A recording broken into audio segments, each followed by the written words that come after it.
எனக்காக லக்ஷ்மி தியாகம் செஞ்சாளா? மித்ராவை விட்டு நிரந்தரமா பிரிஞ்சு போகணும்னு, இனி வாழ்க்கையில கண்ணிலேயே படக்கூடாதுன்னு மனிஷா லக்ஷ்மிக்கு கண்டிஷன் போட்டா.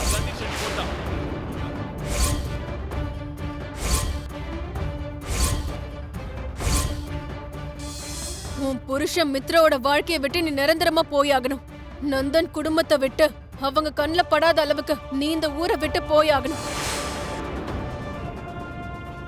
லக்ஷ்மி மட்டும் அந்த மாதிரி செய்யலனா அவங்க அம்மாவை கொன்ன காரணத்துக்காக உங்களை ஜெயிலுக்கு அனுப்பிடுவேன்னு சொல்லி லக்ஷ்மிய மிரட்டி இருக்கா.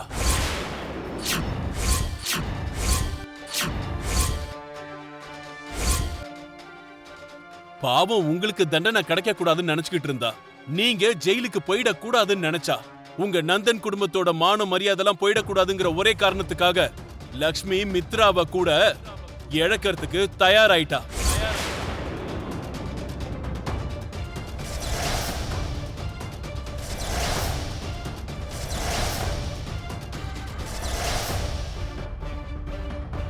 அஃப்கோர்ஸ் நான் வில்லன் தானே.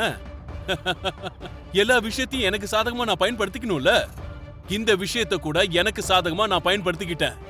எனக்கு ஷேர்ஸை எழுதி கொடுக்கலனா நீங்க ஆக்சிடென்ட் பண்ண வீடியோவை போலீஸ் கிட்ட கொடுத்து உங்களை அரெஸ்ட் பண்ண வெப்பன்னு லக்ஷ்மி கிட்ட நான் சும்மா தான் சொன்னேன்.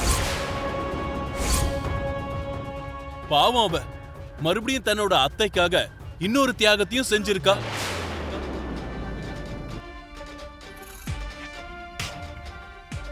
நான் ஏமாத்துக்காரன் தான், அதை நான் ஒத்துக்கிறேன்.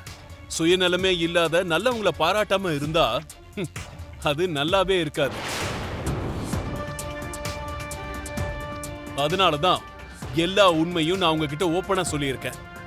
இனி நீங்க லக்ஷ்மி மேல பழிய சுமத்த போறீங்களோ இல்லனா அவளை புரிஞ்சுக்க போறீங்களோ அது உங்க இஷ்டம்.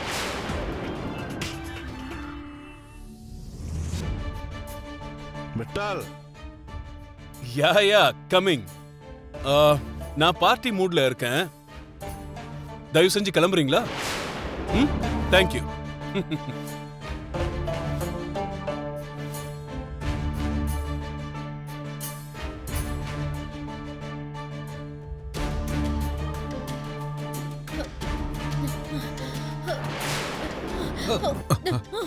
அரவிந்தா, நான் தான் சொன்னேன்ல அரவிந்தா, நம்ம மருமக என்னைக்குமே சுயநலமா நடந்துக்க மாட்டா.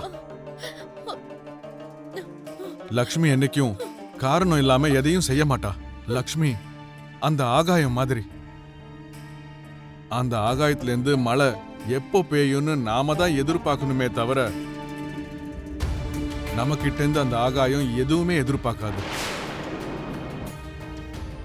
இப்போவாவது நீ அவளை பத்தி புரிஞ்சுக்கிட்டு இருப்பேன்னு நினைக்கிறேன்.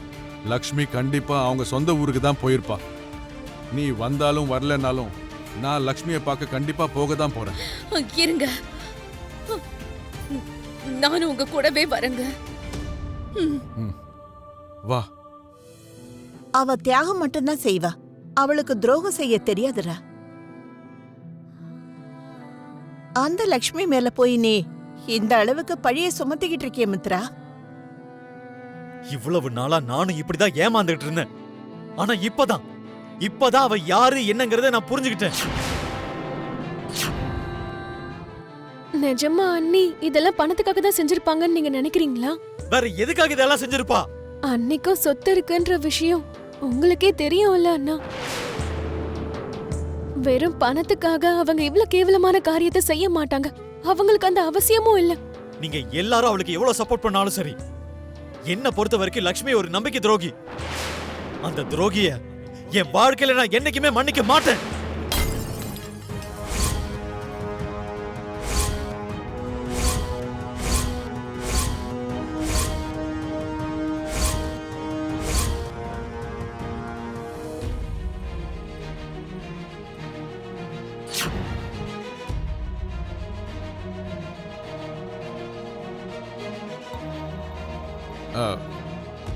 இந்த பொண்ணை எங்கேயாவது பாத்தீங்களா? 1 மணி நேரத்துக்கு முன்னாடி பார்த்தேன் சார். இங்க தான் வந்து உட்காந்துருந்தாங்க. திடீர்னு எங்க போனாங்கன்னே தெரியல சார். என்ன இங்க வந்தாளா?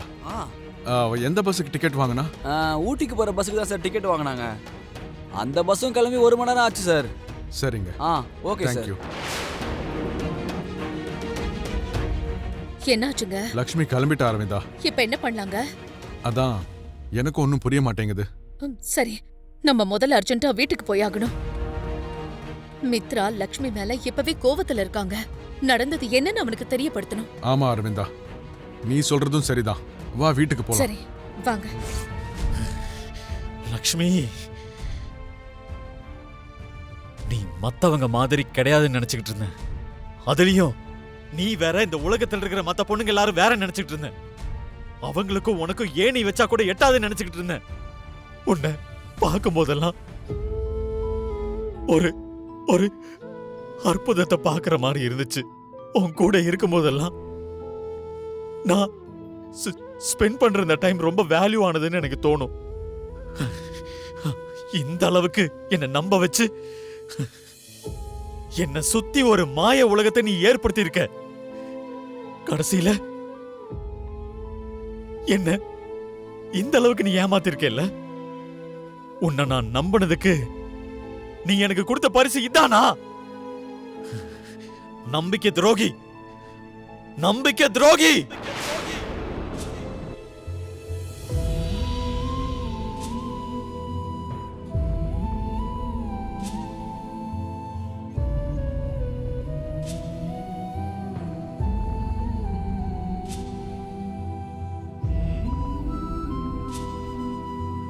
நம்பிக்கை துரோகி, நம்பிக்கை துரோகி,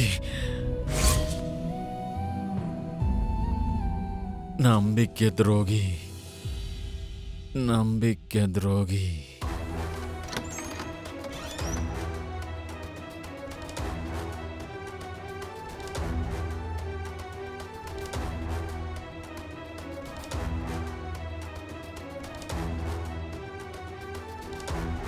நம்ம பையன் இப்போ இந்த நிலைமையில இருக்கான்னா இத்தனை நாள் லக்ஷ்மி மேல எந்த அளவுக்கு பாசம் வச்சிருந்தான்னு இப்போ புரியுது.